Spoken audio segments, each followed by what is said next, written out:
Youssou Ndour ak pen xamoon naa ni daanu daje te du nuroog len xamoon naa ne bés bu nu dajee mooy dàkk mbuur ak lem du ma la fen gi mi yowee ñu ànd dem feneen jëndee bu ma la kenn du kenn ci ñoom ko mën dara ci ñun te ñun soxlawuñu xuloog GTV 72 big up respect bon courage bonne continuation.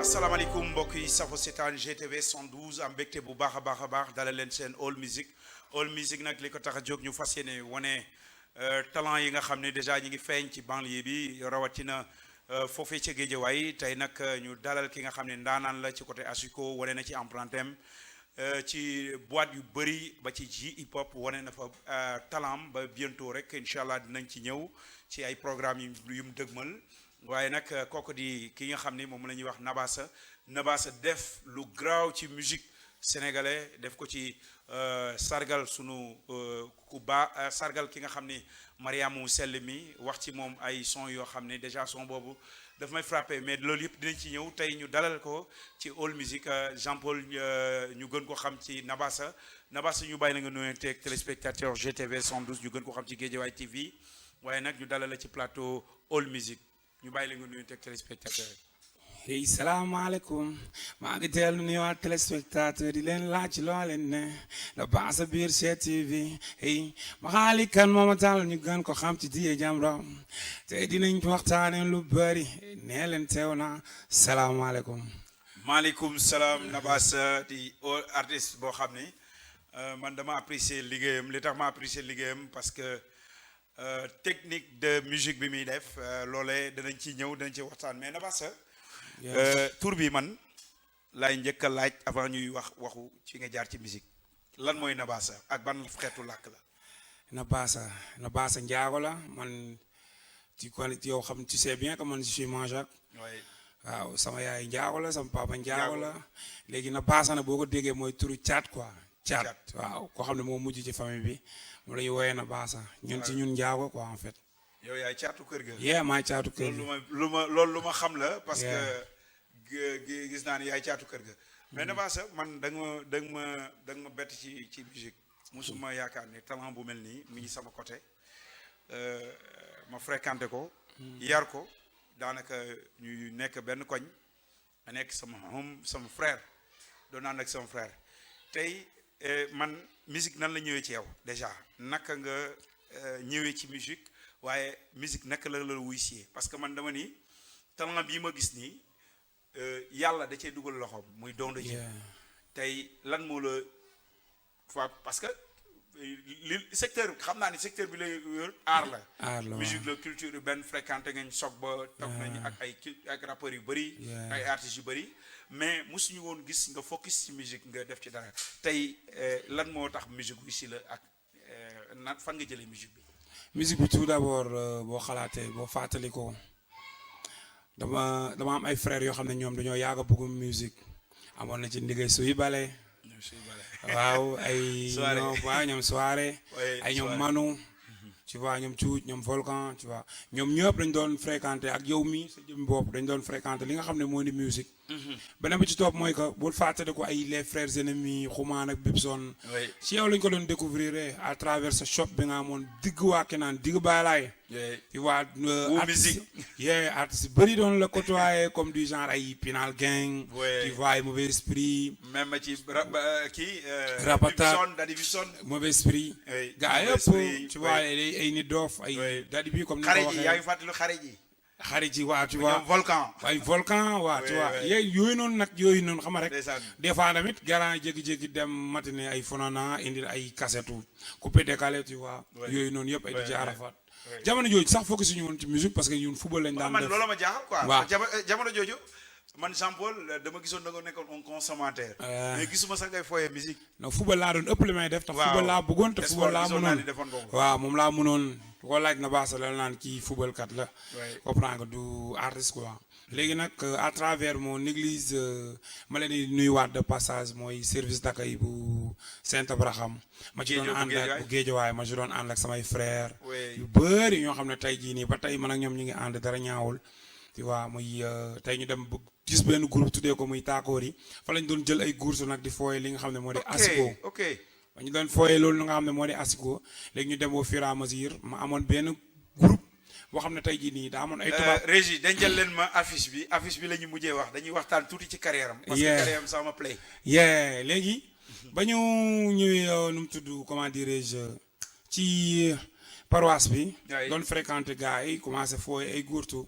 ñu dem nag ba ma am benn approche ci benn gaan bi ñu wax Liam tamit benn artiste la jeune artiste boo xam ne tamit moom mi ngi fee mu gis na ma yëngu ci asiko mu boole maag benn grand bi ñuy wax fii nii mu ngi fii c'est tout près rek ay ñoom grand Gérard ñoom tonton Antoine ñoom ñu yëkkati matériel asiko jox ma ko ma yor ko sama biir kër di ci forme bi yoroon nga waaw yoroon naa matériel zembe yi ak pièces carrées yeeg lépp ma yoroon ko sama biir kër ba tey mi ngi fa ok ñu dénkoon ma ko nag ñu doon ma yóbbu ay camp fu ne ay camp Mbour camp Thiès may dem ci camp yi léegi nag ma dem nag ba nga xam ne léegi li may def jéggi na asiko quoi en fait waaye man moom franchement li may def bi ma demee fële ci foyer bi ci Tata Martine maa ngi koy nuyu bu baax ñu amoon benn fête boo xam ne waa kii ko def waa di ko sargalee Tata Martine waaw di ko sargal moom di koy sargal ci peñi bi ci escout yi ñu koy sargal jour boobu ma dégg ce son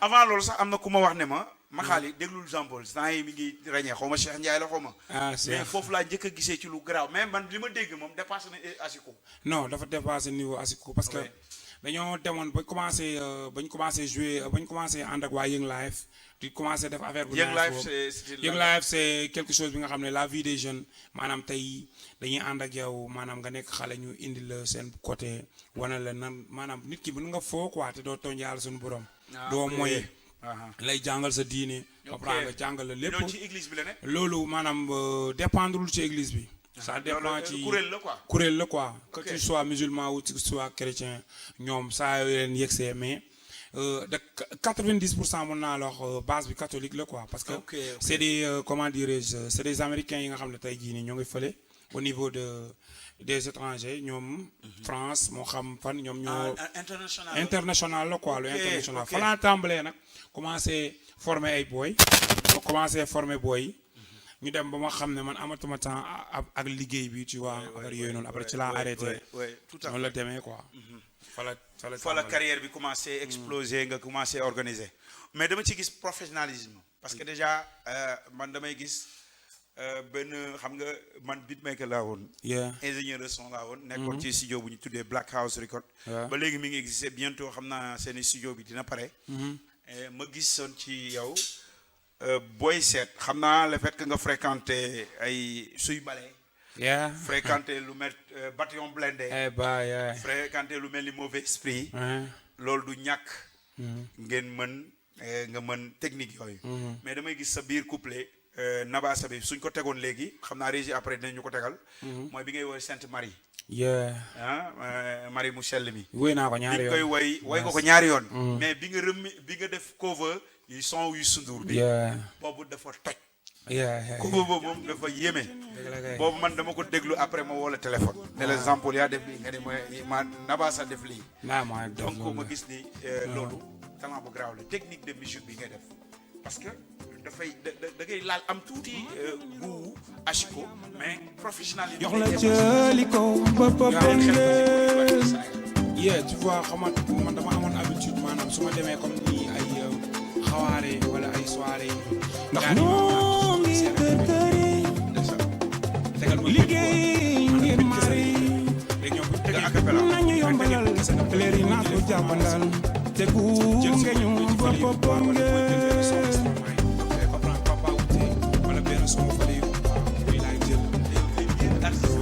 yooyu laay jël sama ko jëlaatee Nabassa ko jël ngay takku jëm Mariama woote ngay laajte fu ma jëm avancé ñu dem ba ko ngeen ci yaare mari bi kaddu gi bëgg doon te mu ci mala woote ku bëgg yegg ci yesu jaati mala et toi ma sœur oui tu vas me faire kama xamal la ne lu yëngal ko ëpp doole la reine des cieux la mère de Linguère Linguère Ewa Senta Abraham doxoto waa xasida yi ani waa mi pa mashallah waaw parce que Serigne Touba moo la jëkk a woy.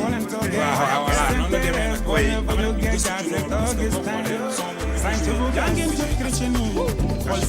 asiko drill nga xam ne drill musique boo xam ne wala loolu man xaw ma drill ci musique.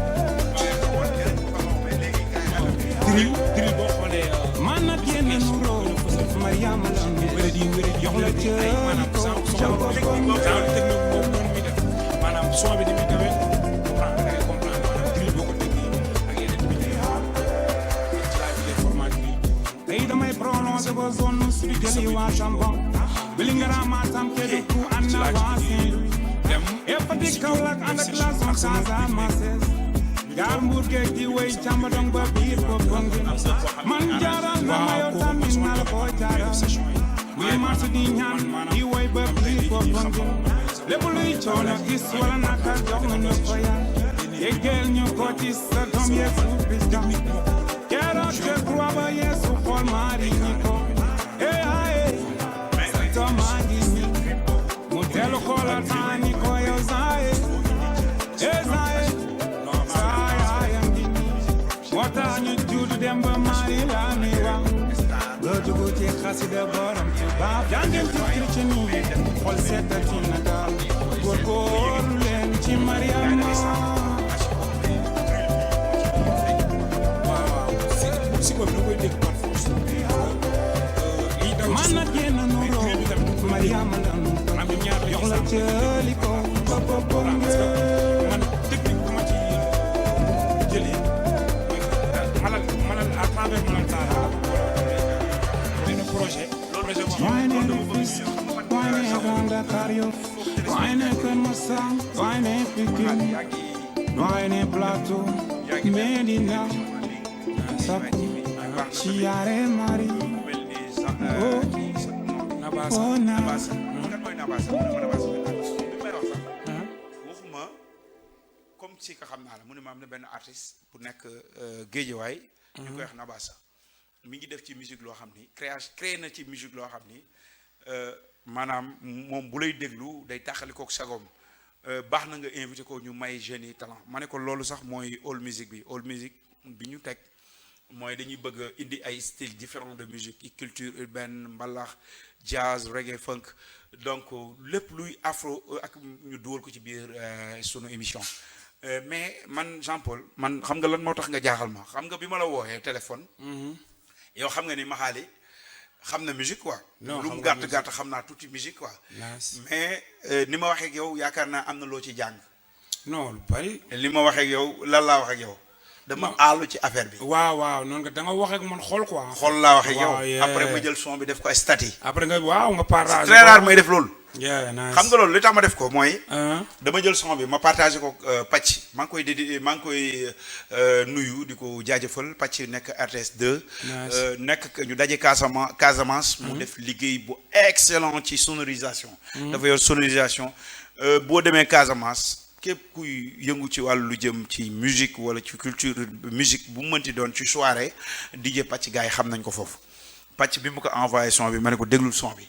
mu déglu son bi ne ma kii kan la ma ne ko kii de sama jeune frère la waaye man mënu ma koo tuddee sax sama jeune frère artiste laa koy tuddee artiste la boo xam ne daal bëgg naa lii muy def te way ci Mariama Sell yombul quoi xam nga lu tax ma ne yombul bindin bi mais da nga def création ba pare def ci benn joogi jog benn genre joogi jog mooy technique bu graaw boo xam ni def nga ko donc ma bëgg a xam maanaam bi nga ñëwee gis nañ ni religion bi nga nekk muy religion Jésus Christ da nga ni am na lu manqué pour wane liggéeyu Jésus lan moo la inspiré ma ne parce que ci sa carrière rek laa bëgg a sori tuuti ba nga ni xaaral ma dugg ci Mariama Sell nga defal ko ñaari son te ñaari son yëpp nekk ñun musulman yi dañ koy béggee bu baax a baax waaw gis nga xamaa inspiration bi c'est que c'est juste que ni nit ki bu dee da nga gëm dara di ko dund day feeñ ci yow quoi voilà man noonu laay dundee quoi parce que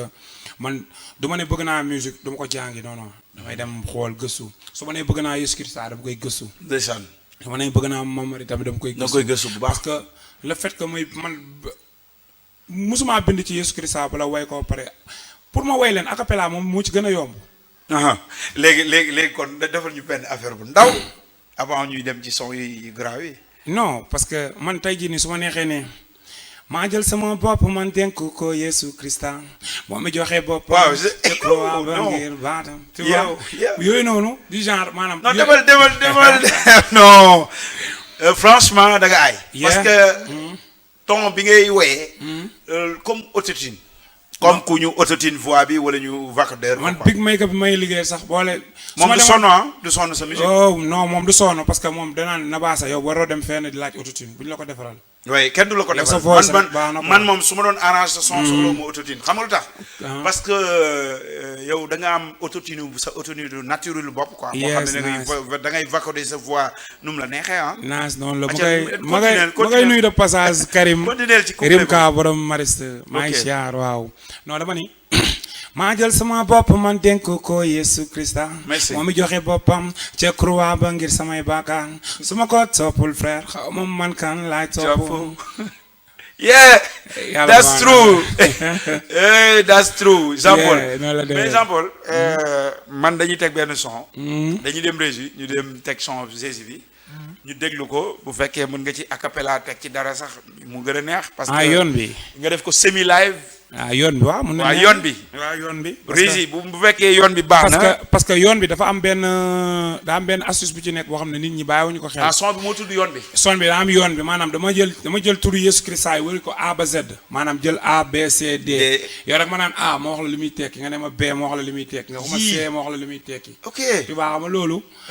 c'est pas facile waaw c'est pas facile te c'est quelque chose qu'on a travaillé quoi en fait. oui comment travailler naka nga ko liggéey ak sa beatmaker. non parce que maag sama beatmaker dama taxaw quoi ba ma ko jógee wax technique bi dafa ree ma ne ma yow li nga wax difficile na de ma ne ko non lii difficile na ci yow mais yomb na ci man quoi parce que c'est quelque chose que j'ai travaillé. di liggéey nga ko bu yàgg na ma ñëw mu ne ma léegi nee naa la A ma ne ko A il est l'alpha mu ne ma B ma ne ko bon berger mu ne ma léegi. waaw technique boobu tu vois. comprends mu ne ma yow nee ma A ma ne ko A il est l'alpha B bon berger C il est le Christ D il est Dieu E Emmanuel F formidable G il est glorieux H l'honorable I il est infiniment bon et tu le sais même J il est Jésus comprends ainsi de suite mooy loolu quoi.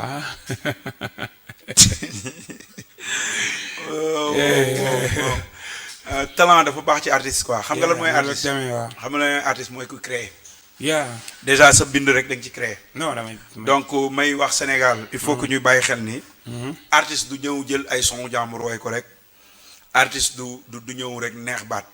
mais artiste ci bindam sax da ciy créer. li ngay wax création la. création la li may wax Sabali xam na ko. li may wax les beatmakers xam nañ ko li may wax ñiy yëngu ci wàllu art xam nañ ko. mais Jean Paul est-ce que da nga bokk ci structure yoo xam ni ku mel ni J hip hop lu mel ni Guédiawaye culture lu mel ni yenn structure culture urbaine wala culture musique bokk nga ci association yoo xam ne culture la. non actuellement nag nekkaguma ci benn branche. vu que je viens tout juste de débuter comprends nga xam nga nit ñi moom. pourquoi dañuy maanaam ñoom dañuy xaar résultat pour mën laa approcher. comprends nga. single yi ñu ngi génn. ñu ngi apprécier comprends nga. mais boobu léegi résultat la ñu xaar ci mooy suñuy clip à travers nos clips à travers suñu démarche parce que man concert bu ma njëkk a dem bu mag c'est à Ziguinchor No Panique. dem nga Ziguinchor. waaw dem naa ba Ziguinchor. jóge Ziguinchor jàll Cap Skirring Siya bu Cap Skirring. maa ngi seeg sama benn jeune frère muy Big Cho. samedi bi passé moo nekkoon. bi nga demee xam nga son bi ma koy déglu yoon bi ma koy déglu. franchement sama xel a ngi Ziguinchor parce que dama gis ay gars yu bari ñu ngi way. mais dama ne woon lii su ma demoon man Ziguinchor en exemple damay siggi bi nga demee Ziguinchor fekkoon na son bi pare nga yóbbaale ko. non son bi après bu ma ñibbisee Ziguinchor son bi. première son bi moom moo dem. première son bi mooy Ziara Mariam bu njëkk bi man ak Big Cho boobu may wax naan nuyu naa laa yow ndey ci sell la ci. bi nga boobu ci mais yoon bi ci nga woy yoonu Papagil. non yoon bi Pâques la. parce que boobu ñu ngi woor te ñu ngi waajal maanaam feetu Pâques. waay léegi nag ñu wéy ci Yesu Christa. léegi Ziara Mariam bi moom mooy Papagil bi. moo am Papagil bi. moo nekk Papagil bi nii. Papagil bi dama gis ay gars. ñu bi ma jëlee son bi. Pascal maa ngi koy nuyu à Thiaroye. mu ne ma jam son bi nga def statut moom laa bëgg a teg sama son moom laa bëgg a teg Challenge yóbbaale ko parce que dañu am benn caravane buy ànd ak Popenguine nice. ma ne ko nag dama neexoon na ma mais après woo na la yow jotu la jox naa ko sa numéro Pascal war nga ko xam mi ngi nekk Thiaroye Jidda Kaw moom ak Nicolas day fréquenté kii kër ñoom François bi nekkoon ci angle bi kër gi jàkkaarloog butigu Pape Sey bi boobu mooy Pape Sey bi kër ñoom François bi am na seen gars ki nekk doon ki doon liggéey port xaritam yi waaw parce que Nicolas fa lay fréquenté nice. donc bi ma leen ne kooku exemple la Nicolas ne xam na la waaw xam nañ ma de. xam nañ la bu baax mais son bi dafa graaw léegi yow bi nga demee Casamance ak son Mariama bi kii bi première pack bi naka la demee foofu ak naka la public bi accueillir non Casamance bañ demee sax boo xoolee asiko bi lañ gënoon yóbbaale parce que Casamance j'étais là-bas avec mon frère parce que moom la ñu invité woon show bi moom mu invité ma tu vois moom kese ma waroon def show bi invitation nga demee man ma demee invitation ba ma yeggee tamit ma laaj bit ñu tegal ma bit ma def ci show comprendre nga def ci show comme ni ngay def waaw comme ma def ci show bu doy waar après par la suite ma delluwaat Casamance ba may dem nag man kese maa demoon de aumônerie bu Néma ay nu mu tudd Sainte Mère Teresa de Calcutta mooy ñu nekk au Néma ñoo ma invité woon seen benn journée ma dem fa passé ak ñoom 3 jours joué leen ñu kontaan ma ñibbisi delluwaat Ziguinchor comprends nga j'ai pas mal de boîtes là-bas ay alternatives ay Néma tu vois ay kii Pliki yooyu noonu yëpp joué naa fa waaw noonu la demee. Quelle est votre relation avec les artistes Guédiawaye? Actuellement nag ñi ma amal link mo UK's Liam. UK's ok Liam. waaw di Frézy. am nañu link mais pas tellement quoi c'est une fille que j'adore. mais dégg naa sa relation ak Fou Malade muy grand ñu ngi koy nuyu bu baax a baax muy Fou Malade di grand boo xam ne mi ngi ci culture urbaine. taxawal foofu ji hip hop di ci def liggéey bu am solo pour culture urbaine am ngeen ay relation wala. waaw am nañu relation waaw. su ma gisee daf may conseil am na sama benn son bu tudd taar ba ma ko joxee daf ma woo ma ñëw mu conseil ma ne ma booy musique loo ci bëgg a am da nga ko ci am. dëgg la loolu la ma wax man lu ma gëm la. après man moom lu ma gëm ni musique moom. avec gars yi jàpp ci mooy su ma nee jàpp ci am na ci ñoo xam dañ leen di jox talent yoo xam ne àgguñu fa. mais yow soo amee link boo génnee di nga toj àdduna. non loolu moom ñu ngi ci sax am nañ commencé nañ ko am sax parce que gis nañ yenn approchement yi mais boobu ba léegi ñun dañuy def ndànk rek parce que game bi miinaguñ ko bu baax te comprendre nga duñ bañoñu nag ku ñu nax quoi mais instant yi foog ñu def ndànk vu que c'est bien ay jeunes lañ tu vois à travers nos clips nag après nit ñi dinañ mën a juger parce que instant yi single kese lañ génnee mais semaine bii di ñëw prochainement semaine bii nii wala semaine bi ci topp force ay ñaar ba benn clip dina génn. incha allah loolu lañ bëgg mais Cheikh Mariam bu sell bi moom dama bëggoon ci côté réalisation clip bi. man ma waxoon naa la ko yaakaar naa bi ma dégloo son bi. dama bëggoon nga góorgóorlu bu baax a baax. du ma proposer benn label de production mais dafa am benn label boo xam ne après naa la ko déy ci suuf. parce que bu ma waxee benn label rek day mel dama ciblé. jar na gars yi jàpp ci.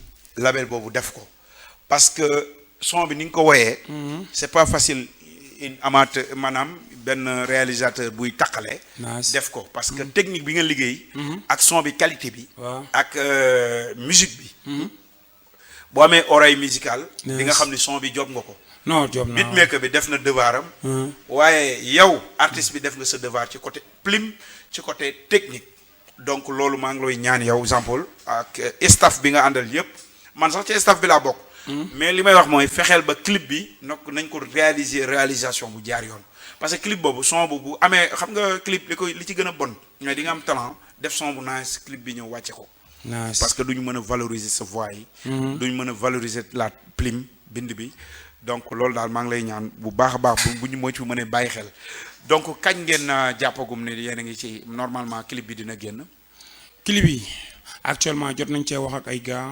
yéen a ngi cherché waaw instant yi non am nañ sax. am ngeen label bu ko war a tourné. am nañu benn label bu ko war a tourné waxtaan nañ ci ba pare mais xam nga rek vu que déggaguñ ci ay kàddu duñu balancer turam quoi dañ koy bàyyi. non la. voilà c'est bien. comprendre après léegi buñ dégg ci kàddu rek parce que bëri na quoi parce que du clip boobu. am ngeen ay propos yu bëri daal. du clip boobu kese parce que man def naa plus de 11 titres. waaw def naa plus de 11 titres. waaw.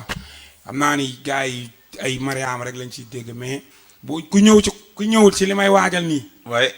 li may waajal ni ku ci ñëw di nga xam ne kii liggéey na. c'est bien. waaw liggéey naa bu baax ci wàllu musique. ba sama bés bi may woote gars yi bu ñu si ñëwee dinañ xam ne kii. kafu ci quoi job na oui tout à fait. waaw. léegi maanaam 11 titres yi mën nga ñu limal ñetti clip ñetti son yoo xam ne woy nga ci lu jëm ci religion christianisme. non waa benn bi woy naa dama am benn boo xam ne dama ko tuddee yàlla baal ñu.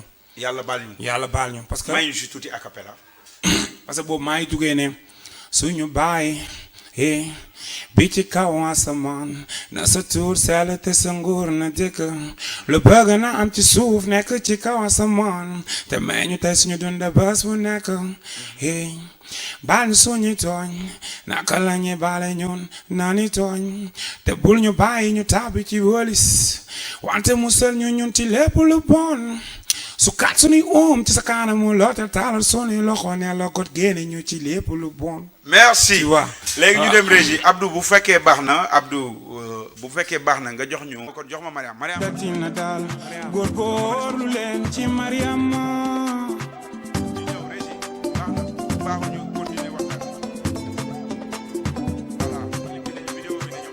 mag yéen a niroo Mariam la nu bëgg jox la jëli ko ba ngeen.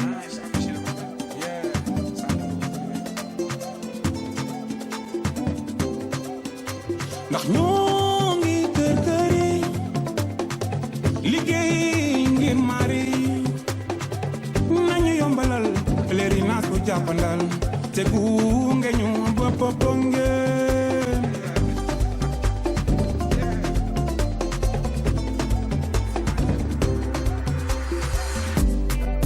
na baasa foo jëm ngay tàkk jëm Mariama woote ngay laajte fu ma jëm avancé ñu dem ba papa ngeen ci yaare mari bi kàddu gi bëgg doon jëm ci mari la jaar woote ku bëgg yegg ci Yesu jaar ci mari et toi ma sœur oui tu vas mon frère kama xamal la ne lu yëngu ko ëpp doole la reine des cieux la mère de Dieu lingeeri yewa Saint Abraham doxotoo leen da ngeen ni daw ani waa mi pa sakkan mashallah Saint Paul le Grand Yoff topp fii wax ma foo leen toogee et Saint Thérèse boo leen fa jógee jaar Saint Augustin sant bu gàngin ci chrétien yi xool seetati na daal góorgóorlu leen ci Mariama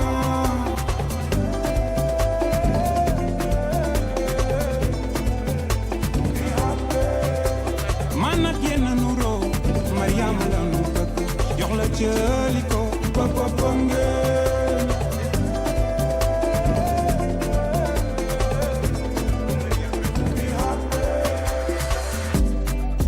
damay prolongé ba zone sud jëli waa Tamba Vélingara Matam Kédougou ana waa Saint-Louis et Fatick Kaolack ànd ak la zone Casamance jaar Mbour géej di woy Camba dong ba biir Popenguine man jaaral na ma yow tamit na la ko jaaral ñuy marché di ñaan di woy ba biir Popenguine defee foofee ci Géejawaay ci hip hop muy programme boo xam ni am naa yaakaar ni Géejawaay TV da koy def en direct.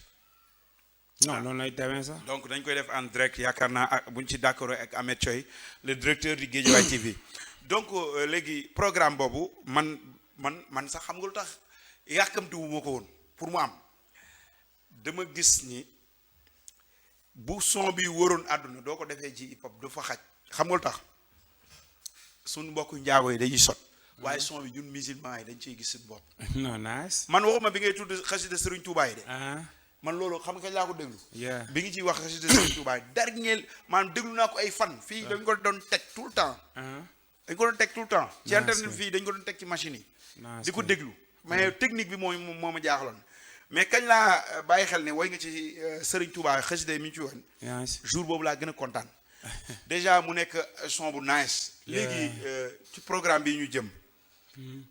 initiative bi naka la ñëwee ba nga ne tey di nga teg programme pour dajale ñëpp pour wane sunu son yooyu ñu war a am foofu. nice daaw dañoo defoon benn showcase dafay ko nu mu tudd Lambaye.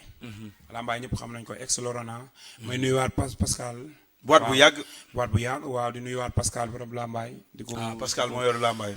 waaw moom moo yor lambaay di nuyuwaat Pascal di nuyuwaat DJ yi fa nekk di ñëw Bruno Za gars yëpp maa leen siyaar. fa lañ ko defee yow ngay nuyu kii moom waaw lambaay Pascal ma koy nuyu parce que daaw dañ fa defoon showcase mu fees dafa fees ba nit ñi xajatuñ loolu tax waxoo ma ko.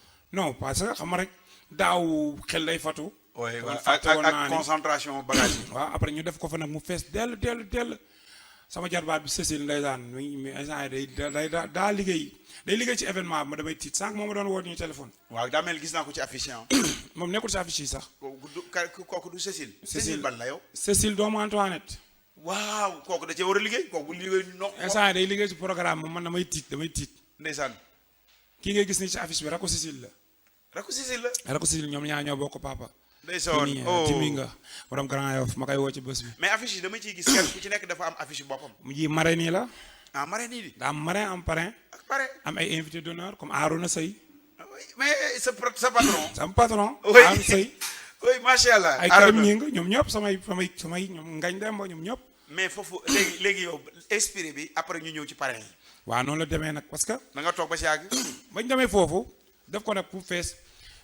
showcase ba moo indi lii nag après bu mu feesee ma jugee Géejawaay dem Grand Yoff tëggaat fa mu fees dell benn boîte de nuit mu fees dell ma xamante nag man nag sama premier événement bu mag mënatuma ko def ci kii quoi ma xayatuma fi quoi ci salle yu mag yi nga koy waaw ma ci laa demee côtoyé Malal waxtaan ak moom Malal ne ma salle bi jël ko gratuitement mu jox la ko gratuitement waaw Malal c'est bien théâtre bi man daal li ma doon xeex nga quoi waaw Malal def na lu rafet dañ koy sali grand bi di ko ñaanal tamit li mu bëgg ci liggéey bi yàlla na ko sunu borom yombal.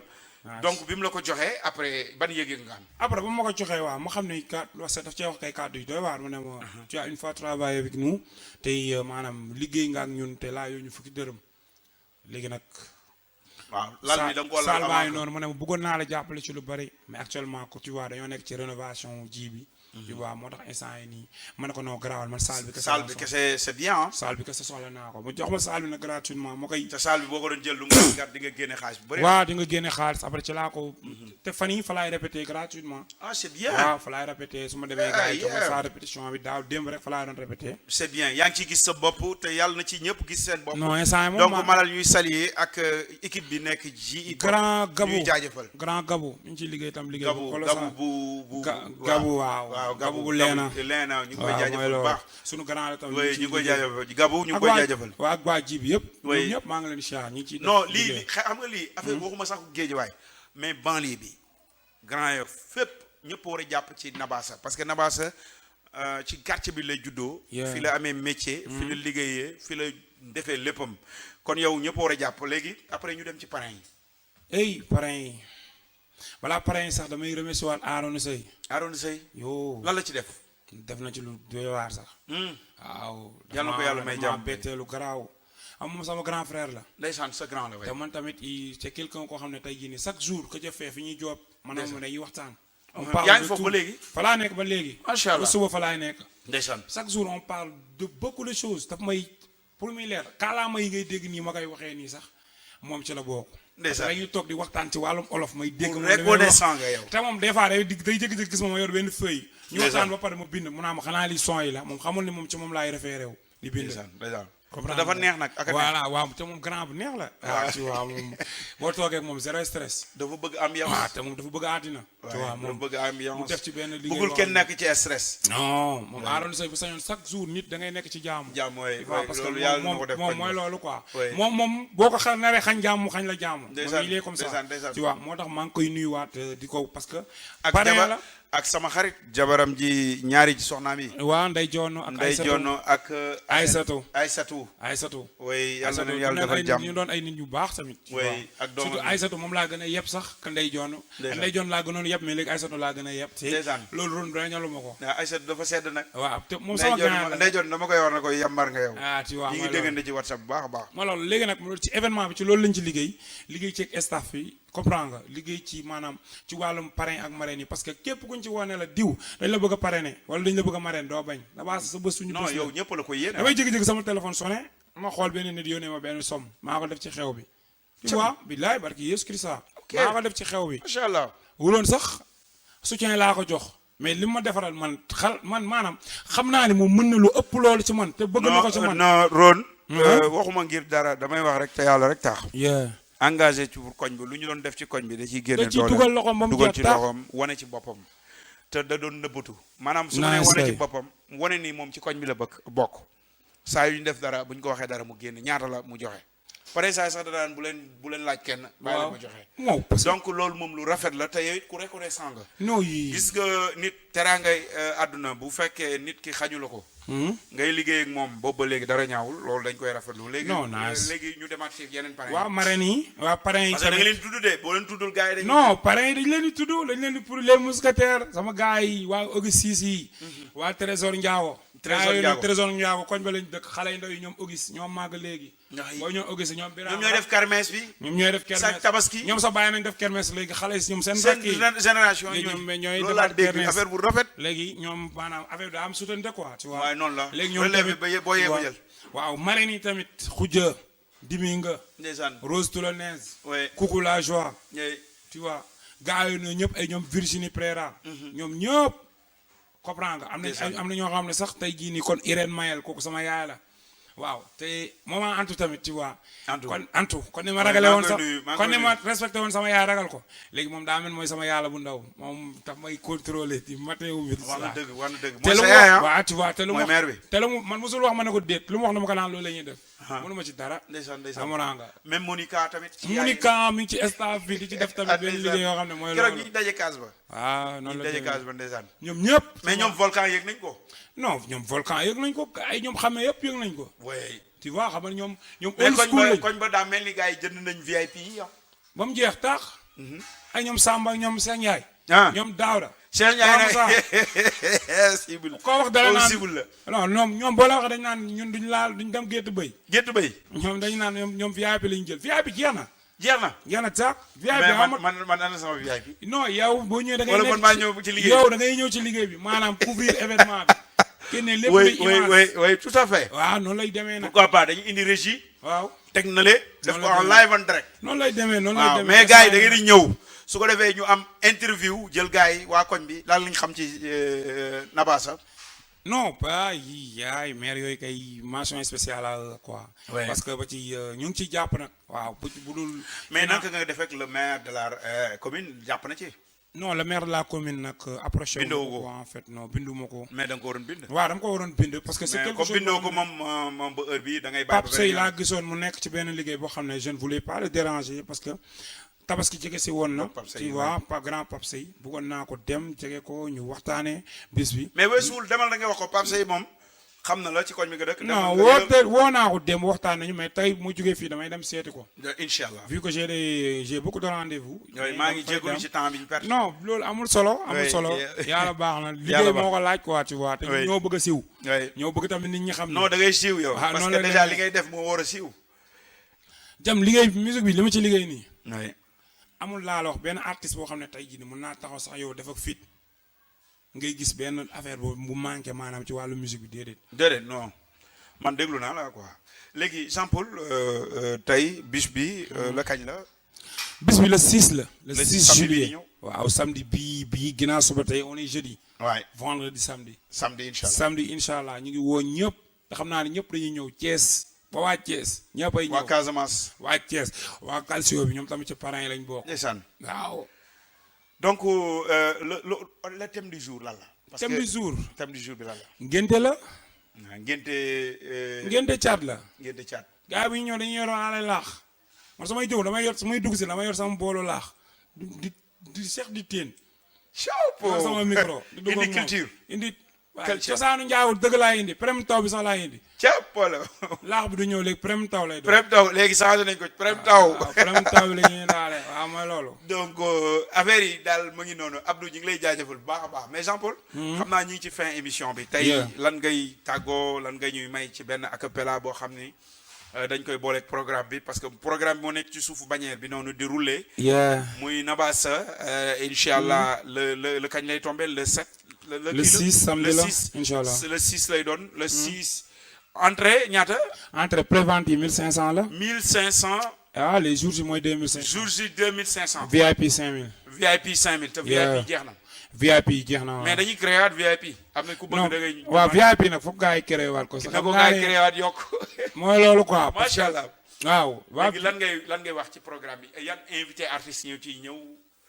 artistes invités yi bëri nañ on a Ouza Flow Victor Elimano Ukez.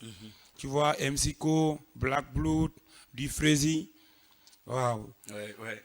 nu mu tuddati Liam 814 invité ko. Liam 814 xam naa ñoom instant yi du ñu am jot parce que nekk dañoo occupé voilà ñoom neew ñu fi tu vois même Joyce sama grande sœur woo naa ko ci mais moom tamit nee na day voyager moom daaw ñëwoon na sama showcase may def fii ci kii. kon tey dañ koy jégal mooy bii moom dama ko sama grande sœur la. waaw ay ak sama benn raq. bu ndaw ñu naan ko Adel Fernandez moom tamit actuellement dugg ci wàllu musique muy def gospel comme naa dañ ko ci woo moom tam mu ñëw. def ba jënd na sa papa jënd na ba sa grand bi ba jënd na VIP. sunu kër kenn toogul gétt. kenn toogul gétt. merci. tu as bien fait. waaw ñun suñu kër kenn nekkul ci ginnaaw. macha allah. voilà ñoom ñëpp dañoo ñëw. parce que affaire ñoom du maanaam fu waay toog sax day luxe amul fenn fu luxe fépp day rafet. day rafet day taaru mais tu vois xam nga ñoom maanaam waa banlieue bi ñoom ñoo tàmm di wax genre moom foo leen di kaa ma jaala ticket bi prévente dana naan man tooguma géttu bay de tu vois ñoom ñoo ko tuddee noonu quoi ay Cheikh Ndiaye Samba xam nga ñoom Samba surtout Samba Diouf te Samba Diouf c'est quelqu'un boo xam ne man actuellement je l'admire parce que maanaam moom mosuñoo jiboo ma sa bagaar yi tout le temps léegi nag actuellement léegi dafa dugg si sa maanaam moom bu staff bi yëpp écarté woon moom kese mën na maa gérer Samba Diouf moom borom kii nettoyé borom lavage bi waaw lavage bu garaaw bi ku bëgg rek say oto di set wala say canapé xabaan yëg na ko mi ngi xabaan say yëg na ko ñoom aji sax dañuy jékki-jékki naan noo kii kañ la nekk artiste yooyu waaw yàlla mooy kay macha allah Jibi Ndiaye tamit moom it jënd na VIP la dëgg arrête Fall moom nekku fi waaw moom fi mu ne yàlla na ko yàlla. waaw léegi lan ngay tëjee déjà waa régie ñu ngi may signaler ne temps bi jeex na. donc di la jaajëfal lan ngay tëjee tey ak lan yan surprise yoo xam ne wala ñu bàyyi surprise yi ba jour boobu. surprise yi y aura beaucoup de surprises. y aura beaucoup de surprises parce que man rek su may dugg si surprise yi may war a indaale parce que actuellement ba ci maanaam ñi nga xam ne tey jege nañ ma xalaatuñu ni na baasa nii bés bi dina indi lii. te dinaa indi dem lu doy waar dinaa indi flow dinaa indi technique dinaa indi maanaam ñi ñëw dañ ci kumpa yëpp di ngeen gis te ku ñëw di nga nangu. culture dina fa feeñ. ku ñëw di nga nangu damay ragal sa road net ñàkk naa sama élément bi kii kay dootul sànneeti gaz. mais dara parce que yow ku reconnaissant nga. road day xam ne yow ci liggéey nga ne. non moom xam na moom donc lan ngay wax Guédiawaye TV lan ngay wax gars yi. am naa ni wax nga sax mais lan ngay tëjee daal. Guédiawaye TV. ak may ma benn acapella sax ci way boo xam ne amaguma ko ci single ci 11 titres yi xaw ma. non nice dañ leen di wax rek ne leen képp ku bëgg a feeñ yow ñëwal Guédiawaye TV c'est numéro di 77 631. am 21 37 et 32 ñoo ngi dëkkee fii nii ca golf. saa waay seetal ma xaali mu génne lu ñëpp seen la waa di ji pare nañ la baasa di leen woo ci le 6 yéen kaa leen ñu bége man pare na rak samay jaaji ragalu ma ne fa may jëm nee nañ liggéeyoon day ko tàppe du ko jëli na baasa pare na pour dégg kuy wow li gars yi di wax ne li xaj li xaw ma lu duuf ci nag bi xajul ci cin bi nañ koy denc ba le 6 inchallah samedi inchallah en face stade Ndiarème descente marché Ndiarème foofu ku fa ñëw di nga gis Nabas di nga gis Kelce Ndiago di nga gis Kelce Mandiak en même temps di nga déglu musique di nga dégg lu rafet donc may nuyu képp koo xam ne yaa ngi suivre Guédiawaye TV di nuyu sama jàngeen jëf chrétien yi xol seddati na daal góorgóorlu leen ci Mariama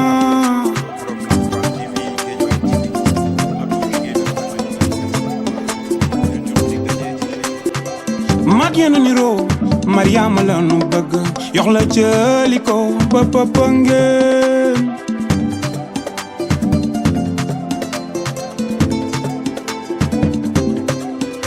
ndax ñoo ngi kër-këri liggéey ngir mari nañu yombalal pèlerinage bu jàppandal te gunge ñu ba Popenguine